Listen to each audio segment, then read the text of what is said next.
സിപിഎമ്മിലെ ഭിന്നത മറനീക്കി ഉന്നത വിദ്യാഭ്യാസ മന്ത്രിയും IHRD ഡയറക്ടറും രണ്ട് തട്ടിൽ നിൽക്കുമ്പോൾ സാങ്കേതിക സർവകലാശാല ഡീനെ ചുമതലയിൽ നിന്ന് മാറ്റി VC ഡോക്ടർ സിസ തോമസ് ഉത്തരവിട്ടു. സാങ്കേതിക സർവകലാശാല ഡീനും പരീക്ഷാ കൺട്രോളറുമായ ഡോക്ടർ വിനു തോമസിനെ ചുമതലയിൽ നിന്നും നീക്കിക്കൊണ്ടും മാതൃസ്ഥാപനമായ IHRDയിലേക്ക് വിടുതൽ ചെയ്തുകൊണ്ടുമാണ് VCയുടെ ഉത്തരവ്. എഞ്ചിനീയറിംഗ് സെമസ്റ്റർ പരീക്ഷകൾ ഇന്നു മുതൽ ആരംഭിക്കുന്നതിനാൽ പരീക്ഷാ കൺട്രോളറുടെ താൽക്കാലിക ചുമതല അക്കാദമിക് ഡയറക്ടർ TM ലിബീഷിന് നൽകിയും VC ഉത്തരവിട്ടു. ചുമതലയിൽ നിന്നും നീക്കിയ വിനു തോമസിനെ നേരത്തെ പ്രൊഫസർ പദവിയിൽ നിന്നും അസോസിയേറ്റ് പ്രൊഫസറായി IHRD തരം താഴ്ത്തിയിരുന്നു.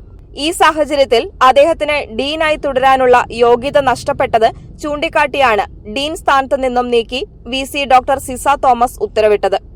IHRDയിൽ നിന്ന് ഡെപ്യൂട്ടേഷൻ വ്യവസ്ഥയിലാണ് വിനു തോമസ് സാങ്കേതിക സർവകലാശാലയിൽ നിയമിതനായിരുന്നത്.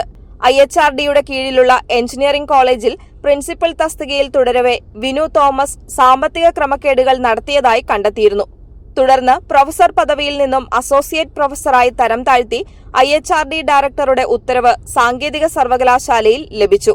ഇതിന്റെ അടിസ്ഥാനത്തിലായിരുന്നു VCയുടെ നടപടി.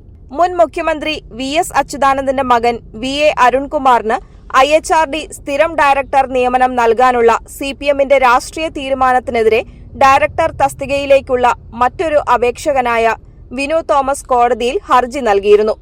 ഇതിന് എതിരായ പ്രതികാര നടപടിയാണ് തരം താഴ്ത്തലെന്ന് CPM കേന്ദ്രങ്ങൾ ആരോപിക്കുന്നു.